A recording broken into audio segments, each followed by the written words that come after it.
welcome to the Earth Feels podcast. I'm Rose. And I'm Christine. Welcome to Earth Feels, the podcast for people feeling overwhelmed by the endlessly gloomy climate news. Where every week we have soul-based conversations about climate change and explore the idea that climate change may be happening for us as much as it is happening to us. If you are ready to shift your focus and secure the future for our kids and our grandkids, then this is the podcast for you. And yes, we do know how to spell.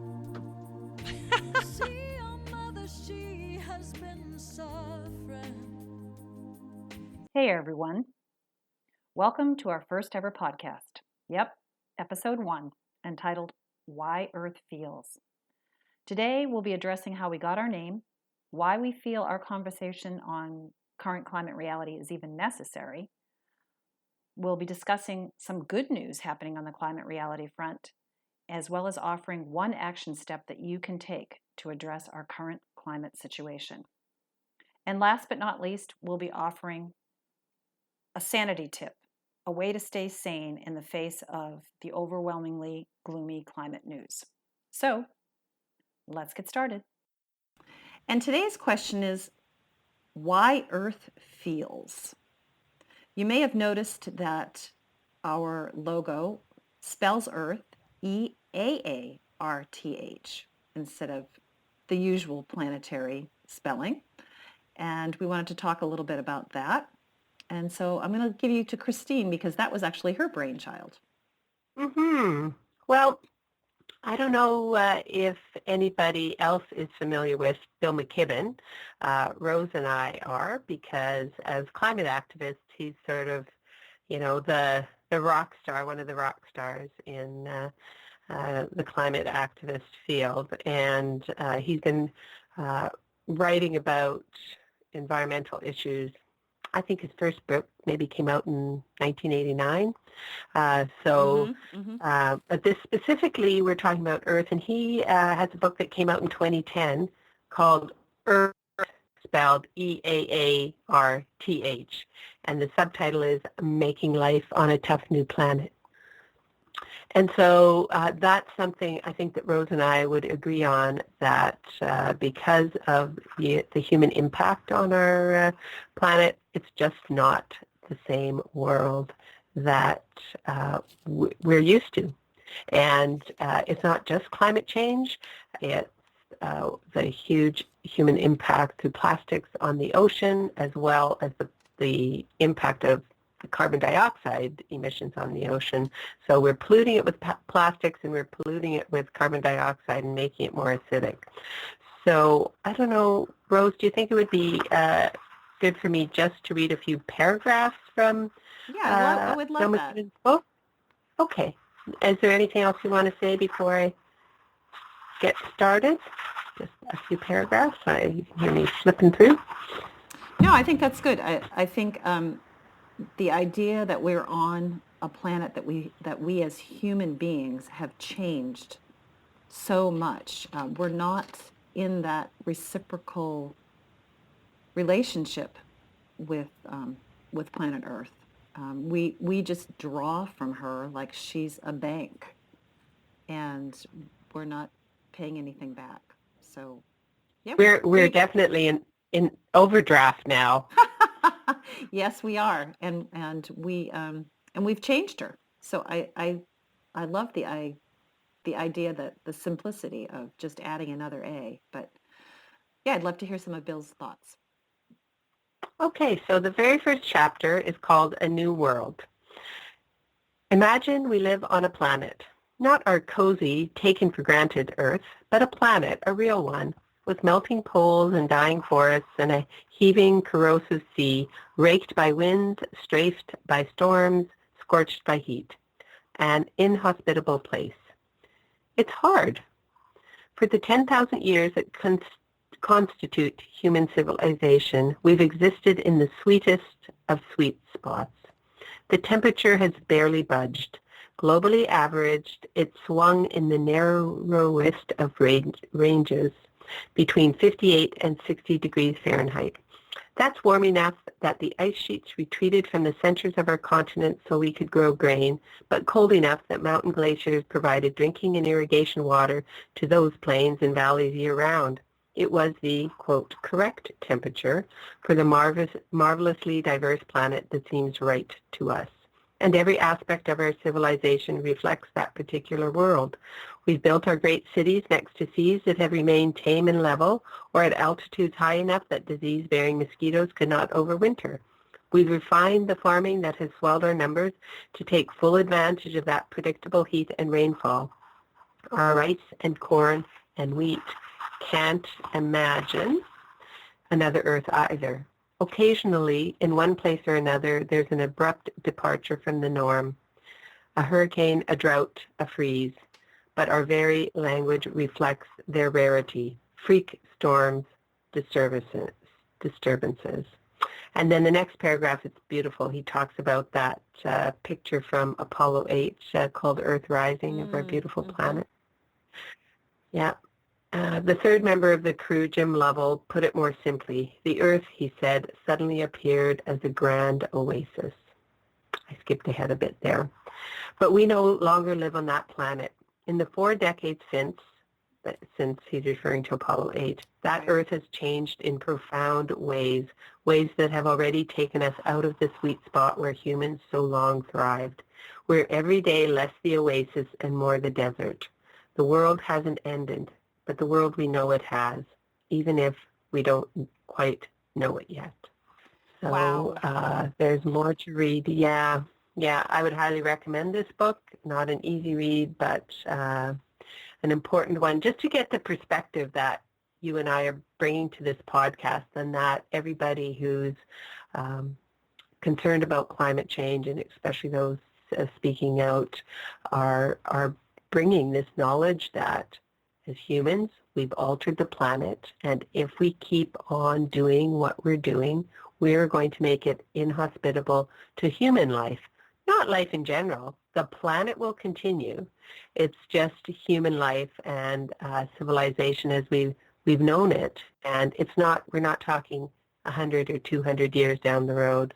We're talking in 40 years and 30 years, it could be incredibly inhospitable for our children and grandchildren. We have 11 years, we've been told, to turn this around. To turn it around. Yeah. And I think that is a quicker time frame than scientists thought even a few years ago. So what I wanted to address about the Earth feels is the word feels, because Good. because I believe that Earth is a sentient being, and I know that's probably a little bit out there for most of our listeners, but if you think about that, Earth gives us everything to support life, just like a mother gives her child everything to support life. And right now, with the deforestation, it's harder for her to breathe, which makes it harder for us to breathe. And the oceans, which are her blood, really, like you said, are too warm, and they're being filled with garbage, and they can't support the life systems that she so generously gives us in terms of the fishing. Just the warming of the oceans creates these storms that are not so freakish anymore. They're happening more and more readily.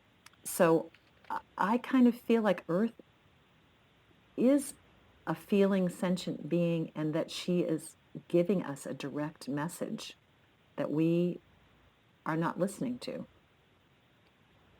And I wonder if humanity has really forsaken their obligations to her. We were once in a mutually sustainable relationship. But then again, humans just saw her as a bank to just keep taking more and more from. So it concerns me. So it's just a quick story. I get that, the idea of Earth as a living, breathing being is maybe a little bit far-fetched. I was talking to my younger son. We were standing on a beach in Kauai, and I was feeling that the ions and the waves and that undulating, to me that seems like breath.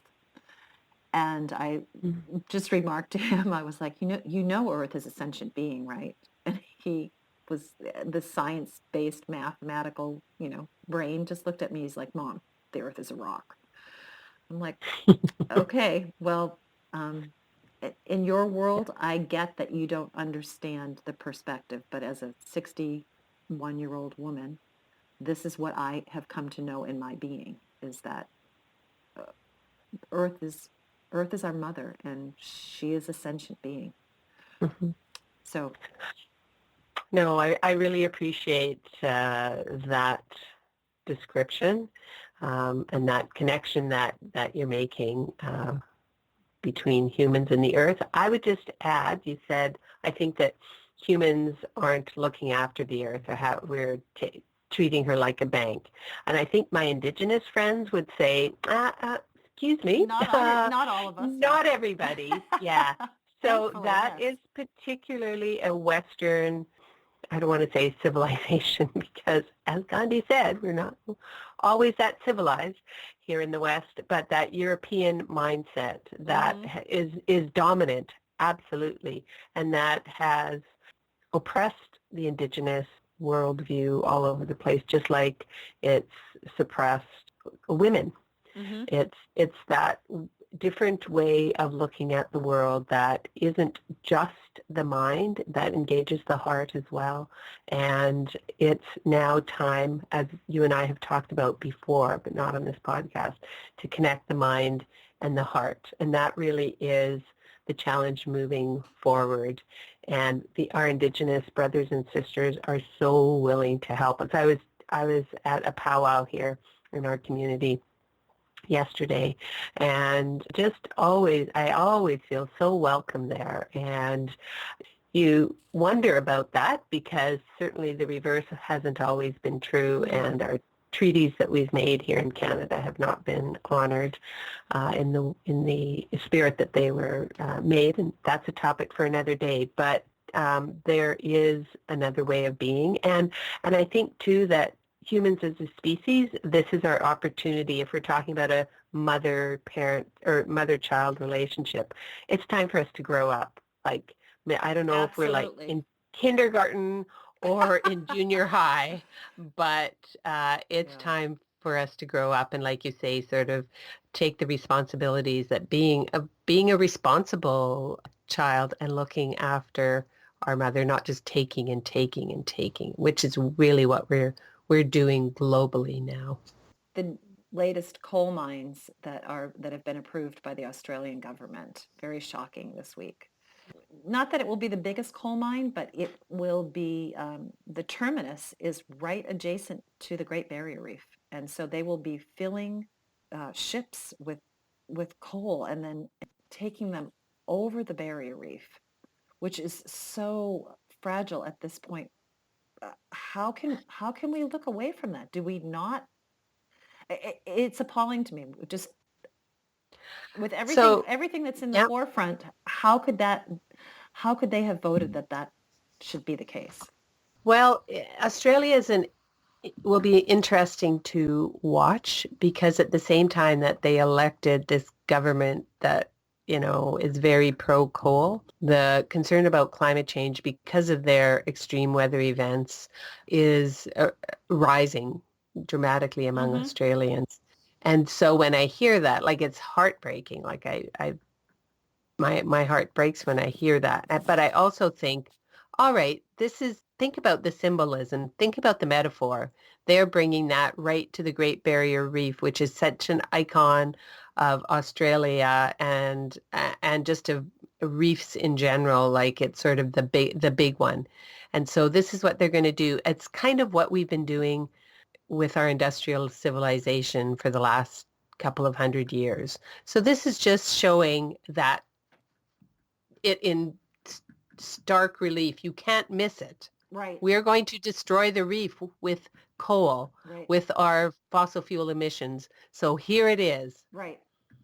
And So we'll see. The story isn't finished yet. Or there's a lot of awareness among Australians about climate change. So let's see So what opportunity, happens. you're saying here, opportunity to change the dynamic, or at least get the story out there. I mean, but do we have to wait for the catastrophe to I happen?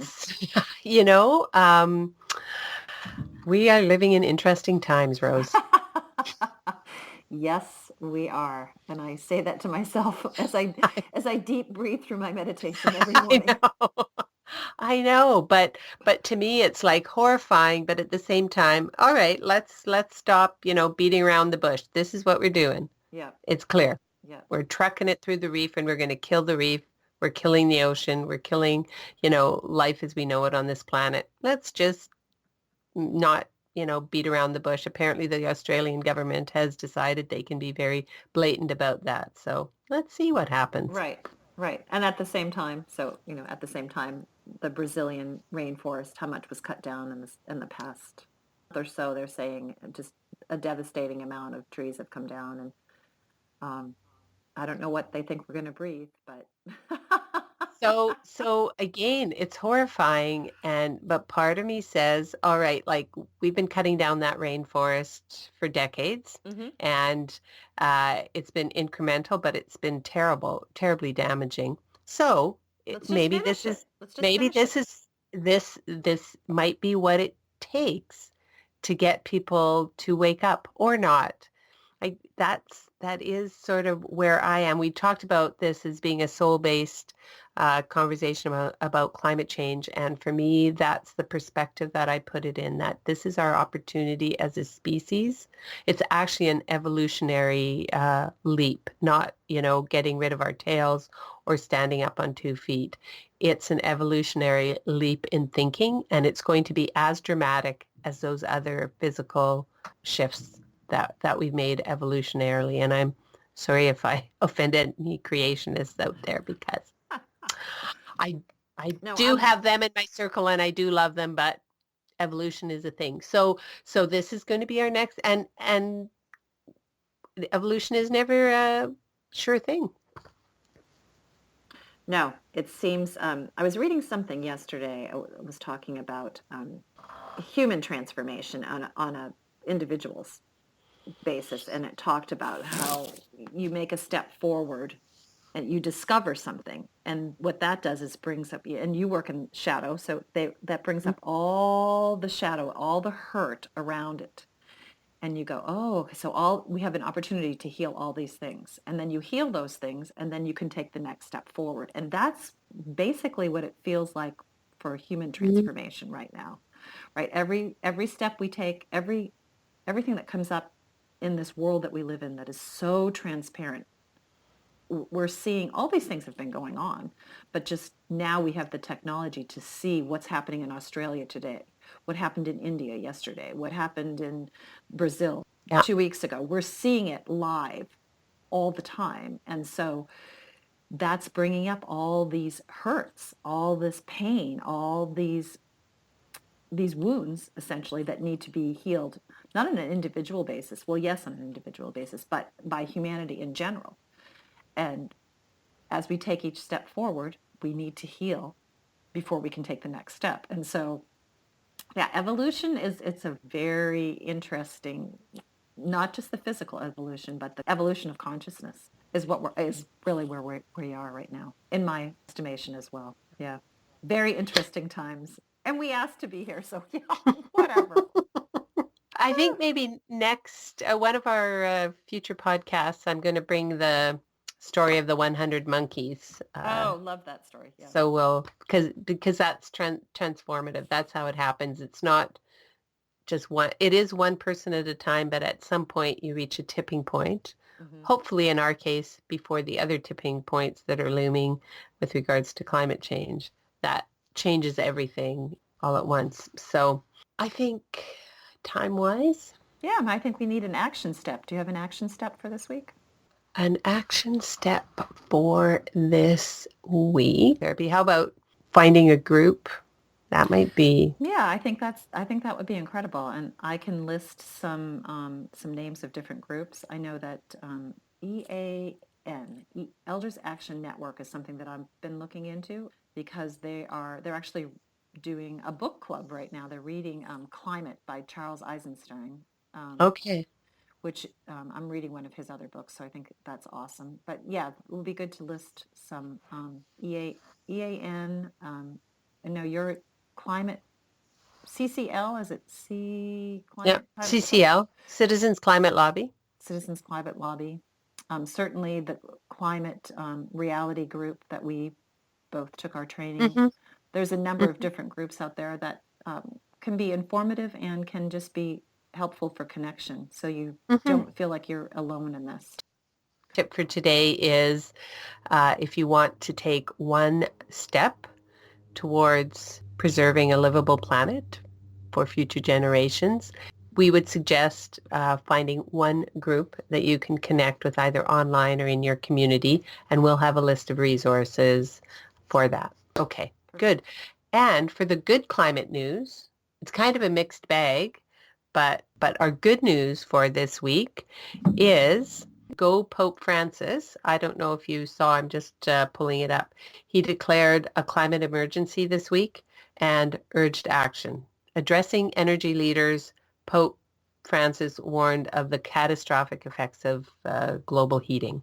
So that's good news in that I'm just so grateful for what Pope Francis is using his platform for on climate action. Whatever you think about the Catholic Church, I'm grateful to Pope Francis for. Well, he definitely has a huge platform. Yeah, I mean, he yeah. does, especially in South America and Latin American countries that are not as deeply down the path as some of our more Western, Canada and Australia and Europe or whatever. More developing countries, the Catholic platform is bigger, and so yes, I think that's great news. Yeah, maybe even in Brazil. There you go. Interesting. Yeah. All right, so that's our good news, and we have our tip, action tip, and then our sanity tip. Do you have a sanity tip? My sanity tip would be to take some breaks from technology. I think the news can be to the point where it's overwhelming, and maybe just decide how much your personal body can take, or brain can take, or heart. Maybe it's your heart. How much news your heart can take on a daily basis, and take breaks from technology.